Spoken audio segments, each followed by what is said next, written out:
Ow.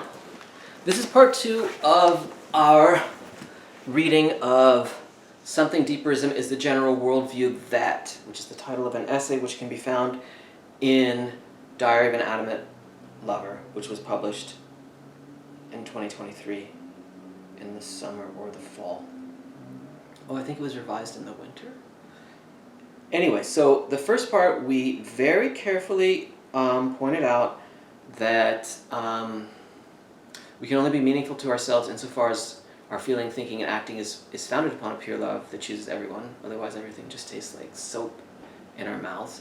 But then off we are looking for a feeling, a reality equals love shining through each conscious moment. For if it were to be reality, surely it would shine through everything, including each conscious moment. That was established in part 1, but then we ran into this difficulty that, of course, it's infinite, and it would have to be infinite, and we would have to be like what we really are, which is finite and fickle. So then it wasn't about perfectly capturing it, but rather poetically, like meaningfully relating to it and poetically interpreting it into life. And then we ran into the problem about how we often co-opt the truth.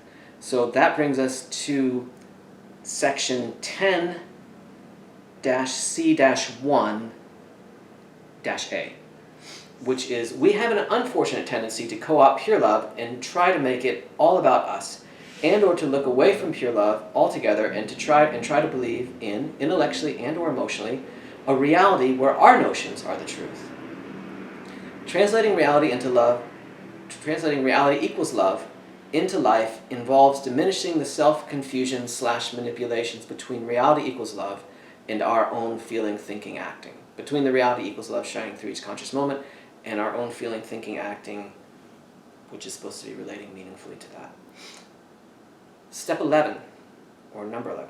Human wisdom, being a relationship of limited faculties to what is unlimited, is never complete and is always liable to self-deceptions. Mark it! Number 12. Wisdom is thus an ongoing process requiring constant effort. Some of us are not putting in the effort. I'm looking at you, Bartleby. I'm looking at you, Amble. We're looking at each other. 12a. We must practice constant self-observation, analysis, critique, and adjustment. And 12b is we should make use of our inborn guardrails, the universal values, fundamental questions, and standard spiritual practices to help us stay focused on the dance of relating our ideas and feelings meaningfully to reality equals love.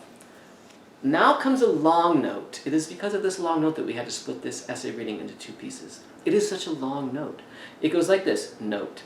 The universal values are something like aware, clear, honest, accurate, competent, compassionate, loving, kind, and joyfully sharing.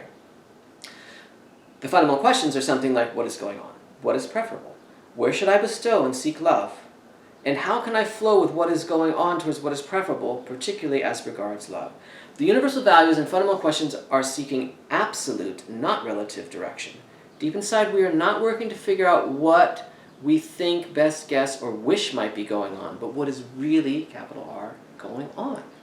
Similar to how we cannot be meaningful to ourselves except to the degree that we live in and through and for the love that is enough for everyone, we cannot be meaningful to ourselves except to the degree we live in accordance with the universal values and meaningfully address the fundamental questions. In this exposition of Something Deeperism, we started with our need, I'm still in the note, it's a long note.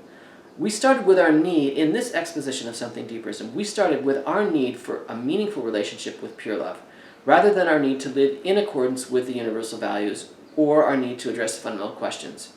We did this because connecting with pure love is our most fundamental need. Ultimately, we need pure love to motivate, justify, and explicate the universal values and fundamental questions. We just do. It can't be helped.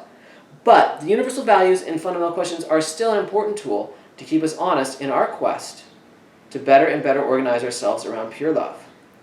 We won't make much meaningful progress living in and through and for love if, for example, we are dishonest. Pure love does ratify the universal values. Otherwise, we couldn't make any sense to ourselves.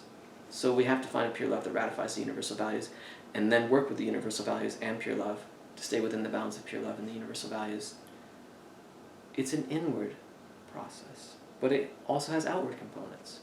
How do you do it? We don't know. We just write the essays. The standard spiritual practices are things like, here we go, meditation, prayer, contemplation, fellowship, service, studying spiritual works, okay, and practicing humility, loving kindness, and wholesome living.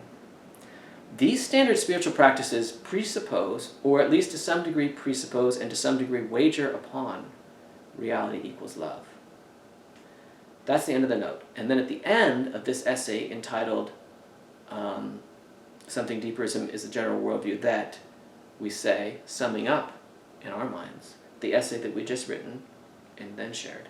That is to say, Something Deeperism is the general worldview that the mystics are basically right.